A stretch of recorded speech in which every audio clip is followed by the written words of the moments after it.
तो स्वागत है आपका विनर्स एकेडमी प्रयागराज में। मैं समीर शुक्ला और आज हम लोग क्लास 12 के सिंटैक्स के एडजेक्टिव की एक्सरसाइज सॉल्व करेंगे जो कि बहुत इंपॉर्टेंट है। आपने काफी पढ़ा होगा एडजेक्टिव के बारे में, काफी अगर आपको नॉलेज है तो मेरे पीछे कुछ सेंटेंस दिए हुए हैं, आप उनको सॉल्व करना शुरू कर सकते हैं या मैं तो इसको सॉल्व कराऊंगा ही। और इसमें एक दो क्वेश्चन ऐसे भी हैं जो आपसे ही आपको उसका आंसर देना है, वो भी कमेंट सेक्शन में देना है। आप उसका जवाब जरूर देंगे। I hope and I wish कि आप बिल्कुल इसका आंसर देंगे, आप उसको स्किप नहीं करेंगे, क्योंकि कुछ चीजें ऐसी होती है जो हो सकता है आपको ना आ रही हो। नहीं आएगा तो मैं आपको बिल्कुल, आपने अगर कमेंट किया गलत भी किया तो भी मैं उसका सही आपको उसका आंसर दूंगा। लेकिन ये जो पूरा सेक्शन है ये बहुत इंपॉर्टेंट है, गजब का वीडियो है, बहुत इंपॉर्टेंट वीडियो है, बहुत अच्छे ट्रिक्स हैं और काफी इसमें ऐसे क्वेश्चन है जो हो सकता है आपको ना आ रहे हो, क्योंकि 40 क्वेश्चन की पूरी एक्सरसाइज है। मैं आपके सामने उनमें से ज्यादा ऐसे क्वेश्चन रखूंगा जो हो सकता है आपको ना आ रहा हो और आपको उसको करने में दिक्कत हुई हो। तो मैं उन्हीं कुछ क्वेश्चन के साथ यहाँ पर हूं। प्लीज आप इस क्लास को सबसे पहले शेयर कर दीजिएगा, जिससे कि उन बच्चों के पास तक भी वो चीजें पहुंच जाए जो उन्हें नहीं पता। और प्लीज शेयर करें, नए हो चैनल पे तो सब्सक्राइब कर दें। तो चलिए, पहला सेंटेंस हमारा है कि he is my oldest brother. मैं आपको विद रीजन भी बताऊंगा। देखिए, ओल्डेस्ट और एल्डेस्ट दो तरह की चीजें होती हैं। एल्डर का जो प्रयोग होता है वो हमेशा ब्लड रिलेशन वाले यानी भाई बहन से, क्योंकि इन दोनों का मतलब बड़ा होता है। ओल्डेस्ट का मतलब भी बड़ा होता है और एल्डेस्ट का मतलब भी बड़ा होता है, लेकिन दोनों के यूज करने में फर्क होता है। ओल्डेस्ट का यूज हमेशा हम विदाउट ब्लड रिलेशन वाले चीजों के साथ करते हैं और एल्डेस्ट का यूज हमेशा ब्लड रिलेशन वाली चीजों के साथ, यानी जिनसे हमारा खून का संबंध है उनके लिए एल्डर का प्रयोग, और जिनसे हमारा बस ऐसे ही यारी दोस्ती का संबंध है उनके लिए ओल्डर का प्रयोग। तो अब देखिए, he is my oldest brother, तो यहां पर ओल्डेस्ट तो नहीं होना चाहिए। अगर ओल्डेस्ट करते हैं तो फिर यहाँ ब्रदर नहीं होना चाहिए, दोनों कंडीशन है। और क्योंकि वो मेरे भाई से बड़ा है तो भाई शब्द के लिए क्या यूज करना है, हमें एल्डर का यूज करना होगा। ठीक है, हमें एल्डर या एल्डेस्ट का भी यूज कर सकते हैं, क्योंकि ओल्डर ओल्डेस्ट और एल्डर एल्डेस्ट। ठीक है, तो अगर यहाँ फ्रेंड होता कि he is my older friend, या तो यहां पर ये ओल्डेस्ट सही चलता, कोई दिक्कत नहीं थी। तो एल्डेस्ट का यूज हमेशा ब्लड रिलेशन वालों के साथ होता है, जबकि ओल्डेस्ट का यूज हमेशा विदाउट ब्लड रिलेशन वालों के साथ बड़े के सेंस में होता है। नेक्स्ट हमारा है कि they have less books than I have, यानी उनके पास कम बुक है, उनकी अपेक्षा मेरे पास ज्यादा है। तो आपको पता होगा कि लेस क्या है। लेस की कंडीशन होती है लिटिल, लेस और लीस्ट। ये 3 डिग्री है। लिटिल पॉजिटिव डिग्री है, लेस कंपैरेटिव डिग्री है और लीस्ट सुपरलेटिव डिग्री है। तो यहां पर बात यह है कि लिटिल का यूज कहां करते हैं, अनकाउंटेबल चीजों के साथ करते हैं, यानी जिन चीजों को नहीं गिन सकते, अनकाउंटेबल नाउन जो होते हैं उनके साथ हम क्या यूज करते हैं, लिटिल का यूज करते हैं। और जबकि जिन चीजों को गिन सकते हैं यानी काउंटेबल नाउन के साथ हम लोग फ्यू का यूज करते हैं। तो फ्यू, फ्यूअर और फ्यूएस्ट। अब आप देखिए, यहां पर बुक्स है which can be counted, books को हम गिन सकते हैं। तो अगर इनको गिन सकते हैं तो लेस का यूज तो हो नहीं सकता, क्योंकि लेस का यूज हमेशा अनकाउंटेबल चीजों के साथ आता है, पानी के साथ आता है, दूध के साथ आता है, जिनको नहीं गिना जा सकता। तो यहां पर लेस की जगह पर क्या होना चाहिए, यहां पर फ्यूअर होना चाहिए कि नहीं होना चाहिए, क्योंकि फ्यूअर इसलिए होगा क्योंकि बुक्स की बात हो रही है and books can be counted, books को हम गिन सकते हैं या गिना जा सकता है। नेक्स्ट हमारा ही इज वेरी प्राउडी, तो प्राउडी ना होकर यहां पर क्या हो जाएगा, प्राउड हो जाएगा। ही इज वेरी प्राउड, तो प्राउडी की जगह पर क्या कर देंगे, हम प्राउड का प्रयोग कर देंगे। 3 सेंटेंस आप देखिए, विद रीजन आप समझ रहे होंगे। पहला, ओल्डर और एल्डर में क्या अंतर है वो आपको बताया, लिटिल और फ्यू में क्या अंतर है वो बता दिया। प्राउडी यहां पर ना होके प्राउड हो जाएगा। नेक्स्ट हमारा कि this pen is better than any pen of this packet, यानी ये पेन सामने जो पैकेट में और पेन है उनसे अच्छी है, तो इसका मतलब है कि औरों की अपेक्षा अच्छी है। तो इसकी बात जब हम करते हैं तो आपको पता होगा, आपने डिग्री पढ़ा होगा, डिग्री नहीं पढ़ा तो उसमें आप डिस्क्रिप्शन पे जाए, लिंक दिया उसमें आप देख सकते हैं। तो एक चीज याद रखना, जब हम किसी एक की तुलना सबसे करते हैं उसके लिए तो सुपरलेटिव होता है, लेकिन इसी सुपरलेटिव को जब हम कंपैरेटिव बनाते हैं तो देन एनी के बाद यहां पर जो एरिया खाली होता है तो इसके लिए हम क्या यूज करते हैं, एनी के साथ हमेशा अदर का प्रयोग करते हैं। तो एनी अदर का प्रयोग करेंगे तभी ये सेंटेंस हमारा पूरा बनेगा। तो यहां पर क्या होगा कि this pen is better than any other pen of this packet, यानी और बाकी सभी पेन की अपेक्षा ये पेन अच्छी है, तो क्योंकि सभी पेन की बात हो रही तो एनी अदर का यूज करना तो बनता ही है भाई। नेक्स्ट हमारा you can never find honest and better servant than Hari, यानी तुम कभी भी ईमानदार और सबसे अच्छा नौकर हरी के अलावा किसी को नहीं पाओगे। तो ये सेंटेंस मैं आपके लिए छोड़ रहा हूं, नंबर 5 क्वेश्चन है ये, और यहीं पे दिक्कत है, इतने में ही दिक्कत है, और आप उसको जरूर मुझे कमेंट करके बताएंगे। 5वां नंबर फॉर यू लिखे दे रहा हूं मैं, इसको आप सॉल्व करेंगे, कमेंट बताइए, कमेंट में मैं आपको जरूर जवाब दूंगा कि हाँ ये सही है या गलत है, और अगर गलत होगा तो मैं उसका सही भी आपको बताऊंगा। ठीक है, नेक्स्ट हमारा है कि गांधी जी डिलीवर, गांधी जी ने डिलीवर किया यानी बोला his latest speech at Delhi. तो देखिए एक बात समझिएगा, लेटेस्ट स्पीच नहीं होता, हमेशा क्रम की बात होती है। अगर भाई दिल्ली के अलावा भी तो कहीं ना कहीं बोला होगा, तो लेटेस्ट की जगह पर हम क्या यूज कर देंगे, यहां पर लास्ट का प्रयोग करेंगे। लेटेस्ट की जगह क्या यूज करेंगे, लास्ट का प्रयोग करेंगे, लेटेस्ट नहीं होगा। लेटेस्ट क्या दिखाता है, रिसेंटली, हाल फिलहाल में कोई चीज होती है तो हम लेटेस्ट का यूज करते हैं, जबकि लास्ट का यूज कहां करते हैं, ऑर्डर को दिखाने के लिए, क्रम को दिखाने के लिए। लेटेस्ट और लास्ट का भी यूज पूरी तरह से मैंने एलेबोरेट करके बताया है, अगर आपने अभी भी वो वीडियो नहीं देखा तो बिल्कुल आप जाकर देखें, कोई दिक्कत नहीं है।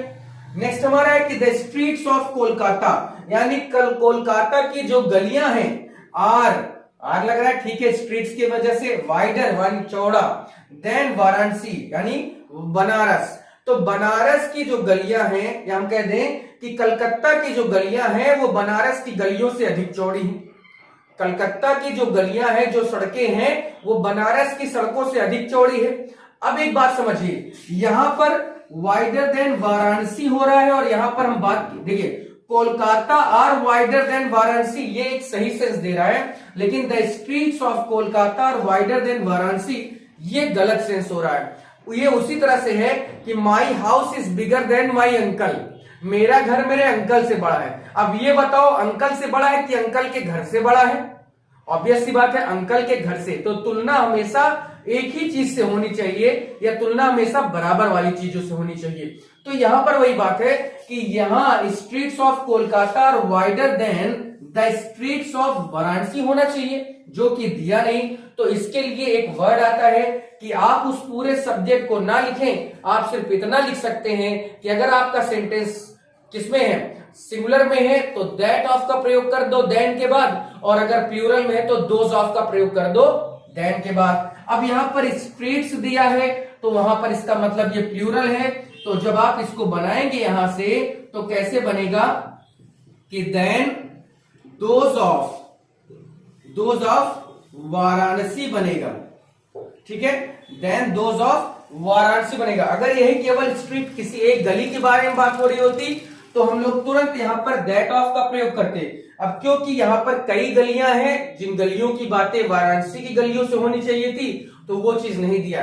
आप इसको ऐसे समझिए, जैसे the education of Rajasthan is better than Uttar Pradesh. अब सोचिए कि हम बात एजुकेशन की कर रहे हैं राजस्थान की, उत्तर प्रदेश से अच्छे बता रहे हैं। तो अगर यहां होता कि Rajasthan is better than Uttar प्रदेश तो कोई दिक्कत नहीं, लेकिन जो एजुकेशन है, जो हमारा मेन सब्जेक्ट है, उसको हम यहां ना दिखाकर, सेंटेंस को बड़ा ना करके, दैट ऑफ सिंगुलर में, दोज ऑफ प्लूरल में ये करना होगा। नेक्स्ट हमारा few remarks that he made were very suggestive, ये भी बहुत अच्छा है। अब देखिए, कुछ टिप्पणियां उसने की जो बड़ी सुझात्मक है, यानी उस पर अच्छी चीजें की जा सकती हैं। तो एक बात समझिएगा, फ्यू की भी 3 कंडीशन है, फ्यू, ए फ्यू और द फ्यू। तो फ्यू माने कुछ नहीं होता है, ए फ्यू माने कुछ होता है, और द फ्यू माने सब कुछ लेकिन थोड़ा बहुत कम। तो यहां पर कुछ टिप्पणियां उसने की है ना, तो यहां पर इस फ्यू की जगह क्या होना चाहिए, ए फ्यू होना चाहिए कि नहीं होना चाहिए? तो ए फ्यू रिमार्क्स, यानी सब के सब तो नहीं है, लेकिन हाँ उसने कुछ बातें, कुछ टिप्पणियां उसने की हैं। तो a few remarks that he made were very suggestive, ये आप कर सकते हैं, ये बनाया जा सकता है। तो चलिए आगे के सेंटेंस को देखते हैं। चलिए नेक्स्ट है हमारा, there is a few water in the glass. अभी मैंने आपको बताया कि फ्यू का यूज काउंटेबल नाउन के लिए करते हैं, जबकि लिटिल का यूज अनकाउंटेबल नाउन के लिए करते हैं। तो वाटर क्या है, काउंटेबल या अनकाउंटेबल? आपको पता है कि वाटर एक क्या है, अनकाउंटेबल है, तो अनकाउंटेबल के लिए यहाँ पर फ्यू की जगह क्या होना चाहिए, यहाँ पर फ्यू की जगह क्या होना चाहिए, लेस होना चाहिए कि नहीं होना चाहिए, यहाँ पर लेस ना करके हम यहाँ पर लिटिल कर दे, क्योंकि लिटिल का ही यूज होगा, और क्योंकि लिटिल लेस लेस लीस्ट होता है तो यहाँ पर लिटिल का यूज होना चाहिए कि there is little water in the glass, there is little water in the glass, ये सही है हमारा, क्योंकि वाटर हमारा एक अनकाउंटेबल है। The air on the hills is cooler than the low lands, यानी जो पहाड़ी एरिया की जो हवा होती है वो जमीनी जो एरिया होते हैं, या जो जमीनी एरिया होते हैं उनसे वो हवा अधिक ठंडी होती है, यानी पहाड़ की हवा ठंडी होगी जमीनी हवा से ज्यादा। तो यहाँ पर air on the hills is cooler than the lowlands, यहां पर भी वही कंडीशन है कि अगर ऐसा होता कि the hills is cooler than the lowlands, इतना होता तो समझ में आता, लेकिन यहां पर भी स्ट्रीक्स वाली कुछ बातें हैं, तो हमें यह ध्यान देना कि द एयर की बात हो रही है, और जैसे ही द एयर की बात करते हैं तो हमें करना क्या है कि the air on the hills is cooler then, और यहां पर जो एरिया है इस पे हमें लिखना है that of the low lands, क्योंकि अगर हम पूरा इसको लिखेंगे तो ऐसे बनेगा कि the air on the hills is cooler than the air on the lowlands. तो the air on the lowlands या द एयर ऑन दोबारा ना लिखना पड़े, इसी के लिए हम यहां पर दैट ऑफ का प्रयोग सिंगुलर सेंटेंस में करते हैं, प्लूरल होता तो दोज ऑफ का कर देते। नेक्स्ट है कि she is more cleverer than her sister. एक बात समझिए, क्लेवरर हमारा कंपैरेटिव डिग्री है और मोर भी हमारा कंपैरेटिव डिग्री है, यानी 2 बार कंपैरेटिव डिग्री आ गई सेंटेंस में, तो ये गलत हो गया है ना। तो इसको हम एक तरह से यही बनाएंगे कि आप वहां पर यानी इस जगह पर इस मोर का प्रयोग नहीं करेंगे, मोर का प्रयोग नहीं करना है। तो क्या हो जाएगा कि she is cleverer than her sister, ऐसे करेंगे तो ज्यादा अच्छा है, मोर का प्रयोग हटाना होगा, क्योंकि एक ही सेंटेंस में डबल डिग्री यूज नहीं की जाती है। तो she is cleverer than her sister, ये करिए, मोर का प्रयोग हटा दीजिए। नेक्स्ट है I shall not buy some mangoes. अब देखिए, सम और एनी का यूज 2 तरह से होता है। सम का जो यूज होता है वो हमेशा अफर्मेटिव और इंट्रोगेटिव सेंटेंस में होता है, जबकि एनी का प्रयोग निगेटिव में होता है। अब देखो यहां पर आई शैल नॉट यानी हमारा सेंटेंस निगेटिव है, तो यहां पर निगेटिव के साथ सम का प्रयोग तो होता ही नहीं, तो इस सम की जगह पर हमें क्या यूज करना है, एनी का प्रयोग करना है। तो I shall not buy any mangoes, ये करेंगे तो सही होगा। तो ये याद रखना है कि सम और एनी 2 तरह से यूज होते हैं, सम का प्रयोग अफर्मेटिव और इंट्रोगेटिव सेंटेंस में करते हैं, जबकि एनी का प्रयोग निगेटिव सेंटेंस में करते हैं। नेक्स्ट है this is the best of the 2 books. समझिए 2 किताब की बात हो रही है और हमने डिग्री कौन सी यूज की है, सुपरलेटिव। गलत है ना, क्योंकि सुपरलेटिव डिग्री में एक की तुलना सबसे करते हैं। अगर यहां पर वर्ड होता कि this is the best of the all books, all book होता तो ऑल के लिए बेस्ट सही था, कोई दिक्कत नहीं, लेकिन यहां 2 किताबों की बात हो रही है, तो बेस्ट ना होके यहां पर क्या करना है, बेस्ट की जगह पर हम बेटर का प्रयोग करेंगे। बेस्ट की जगह क्या करेंगे, बेटर। तो दिस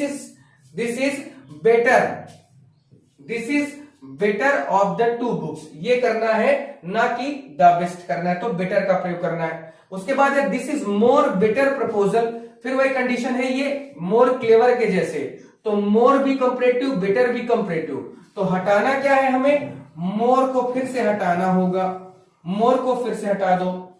उसके बाद क्या बन जाएगा कि this is better proposal. Next है he is one of my best friend. देखिए जब वन ऑफ का प्रयोग होता है तो वो इसका मतलब होता है कि कईयों फ्रेंड में से वो एक मेरा अच्छा दोस्त है। तो कई फ्रेंड है तो यहां फ्रेंड्स होना चाहिए कि नहीं होना चाहिए, कई दोस्तों में से वो एक अच्छा फ्रेंड है ना, यानी उसके और दोस्त है वो खराब नहीं है, वो अपने कई दोस्तों में से उसको अच्छा मानता है, बाकी सब उसके दोस्त है, तो फ्रेंड्स होना चाहिए ना कि फ्रेंड होना चाहिए। नेक्स्ट है he did not give some books, फिर वही कंडीशन कि डिड नॉट दिया है तो सम नहीं होगा, सम की जगह पर क्या हो जाएगा, एनी का प्रयोग हो जाएगा। और नेक्स्ट है और लास्ट है कि I am senior then you, तो IOR senior, junior, superior, inferior, कल ही मैंने इसके बारे में बताया था, तो इसका जो यूज होगा, इनके बाद कभी भी देन का प्रयोग नहीं होता है, इनके बाद हमेशा टू का प्रयोग होता है। तो I hope and I wish कि आपको ये क्लियर हो गया होगा, समझ में आ गया होगा। बहुत अच्छा एक चैप्टर था ये आपका रिवीजन चल रहा है, आपका यूपी बोर्ड एग्जाम अप्रैल में है, तो उसकी तैयारी खूब मेहनत करो, खूब अच्छे से करो और अपने दोस्तों को जरूर शेयर कर देना। इतनी मेरी गुजारिश सुन लो भाई, इसके अलावा कुछ नहीं चाहिए। And thanks for watching this video. Thank you.